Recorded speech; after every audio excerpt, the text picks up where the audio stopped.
Anota essa dica. Cara, você sabia que dá pra fazer brigadeiro no micro-ondas rapidinho? Em tipo 3 minutos, é sério. É só pegar uma xícara de leite condensado, umas 2 colheres de chocolate em pó e uma colherzinha de manteiga.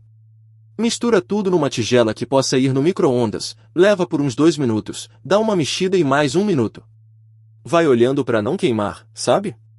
A consistência fica perfeita para comer de colher ou para enrolar depois que esfriar um pouco.